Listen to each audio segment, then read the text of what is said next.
السلام علیکم۔ حلال رزق اور حضرت امام احمد بن حنبل رحمۃ اللہ علیہ کا واقعہ بیان کیا جاتا ہے کہ ایک مرتبہ امام شافعی رحمۃ اللہ علیہ نے حضرت امام احمد رحمۃ اللہ علیہ کو خط لکھا کہ وہ بہت عرصہ ہوا آپ تشریف نہیں لائے، آپ سے ملاقات کو جی چاہتا ہے۔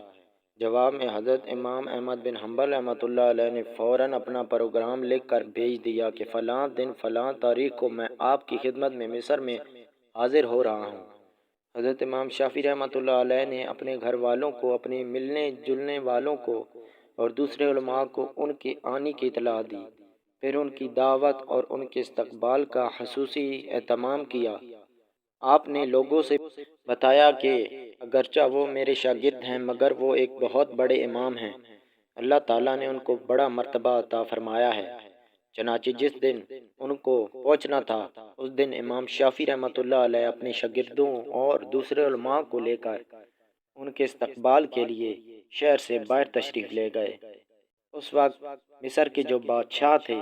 وہ بھی حضرت امام شافعی رحمۃ اللہ علیہ کے معتقد تھے، وہ بھی امام صاحب کے استقبال کے لیے چلے آئے۔ پھر یوں ہوا کہ حضرت امام احمد بن حنبل وقت مقرر پر پہنچ گئے۔ حضرت امام شافعی رحمۃ اللہ علیہ نے ان کا بڑا شاندار استقبال کیا اور پھر عزت و احترام کے ساتھ ان کو لے کر گھر پہنچ گئے اور ان کے لیے بہترین کھانے کا انتظام کیا۔ اس زمانے میں عام طور پر اولیاء اللہ اور بزرگوں کی شان یہ تھی کہ وہ کھانا بہت کم کھایا کرتے تھے اور رات بھر اللہ تعالیٰ کی عبادت کیا کرتے تھے۔ جب حضرت امام احمد بن حنبل رحمۃ اللہ علیہ کھانا کھانے بیٹھے تو دیر تک اس طرح کھانا کھاتے رہے جیسے کئی روز کے بھوکے ہوں۔ باقی لوگ کھانا کھا کر اٹھ گئے مگر وہ کھاتے رہے۔ لوگ بہت حیران ہوئے کہ حضرت امام شافعی رحمۃ اللہ علیہ نے تو ان کی تعریف کی تھی کہ یہ بڑے اللہ والے اور بزرگ انسان ہیں،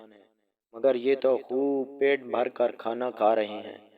لوگوں میں اور گھر والوں میں ان کے بارے میں چہم گوئیاں ہونے لگی، لیکن کوئی کچھ نہ بولا۔ پھر جس کمرے میں حضرت امام احمد بن حنبل رحمۃ اللہ علیہ کے لیے رات کے وقت آرام کرنے کا انتظام کیا گیا تھا، اس کمرے میں حضرت امام شافعی رحمۃ اللہ علیہ کی بچیوں نے ایک مصلی بچھا دیا، مسواک رکھ دی، استنجے کے لیے ڈھیلے اور پانی رکھ دیا اور وضو کے لیے لوٹا بھی لا کر رکھ دیا تاکہ جب وہ رات کو تہجد کے لیے اٹھیں تو انہیں کسی قسم کی کوئی پریشانی نہ ہو۔ اور اس زمانے میں رات کو تہجد کے لیے اٹھنا ایک عام معمول تھا۔ اللہ تعالیٰ بچائے کہ آج ہمارے زمانے میں یہ افسوسناک ماحول ہو گیا ہے کہ صبح 8 بجے اور 9 بجے اٹھنا ہمارا عام معمول بن چکا ہے، اور کئی لوگ تو اس سے بھی تاخیر سے اٹھتے ہیں، اور جو علماء اور صالح لوگ تھے وہ تو رات بھر عبادت کیا کرتے تھے۔ اللہ تعالیٰ ہم سب کو بھی تہجد پڑھنے کی توفیق عطا فرمائے، آمین۔ بہرحال حضرت امام احمد بن حنبل رحمۃ اللہ علیہ نے رات کو اس کمرے میں آرام کیا اور صبح اٹھ کر فجر کی نماز پڑھنے چلے گئے۔ جیسے ہی وہ نماز کے لیے نکلے تو حضرت امام شافعی رحمۃ اللہ علیہ کی بچیاں اس کمرے میں آ گئیں تو وہاں دیکھتی ہیں کہ پانی کا لوٹا ویسے کا ویسا پانی سے بھرا ہوا ہے، نہ مسواک استعمال ہوئی، نہ ڈھیلے استعمال ہوئے اور نہ وضو کے لیے پانی استعمال ہوا، سب کچھ جیسا تھا ویسے کا ویسا ہی رکھا تھا۔ اب ان کے دل میں یہ شبہ ہوا کہ شاید رات کو چونکہ زیادہ کھا لیا تھا اس لیے تہجد کے لیے آنکھ نہیں کھولی ہوگی۔ جبکہ فجر کی نماز پڑھ کر حضرت امام احمد بن حنبل رحمۃ اللہ علیہ تشریف لائے تو گھر والوں نے حضرت امام شافعی رحمۃ اللہ علیہ سے کہا کہ آپ نے فرمایا تھا کہ وہ تو بہت بڑے اللہ والے اور بہت بڑے بزرگ ہیں، مگر رات کو انہوں نے کھانا بھی خوب کھایا۔ رات کو ہم نے ان کو وضو اور استنجے کے لیے پانی اور ڈھیلے رکھے تھے، وہ بھی استعمال نہیں ہوئے۔ معلوم ہوا کہ رات کو تہجد کی نماز بھی نہیں پڑھی۔ اب حضرت امام شافعی رحمۃ اللہ علیہ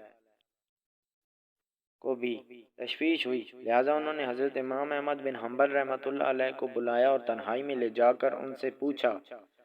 کہ اس طرح کی باتیں سننے میں آ رہی ہیں کہ آپ نے کھانا بھی غیر معمولی طور پر کچھ زیادہ کھایا، اور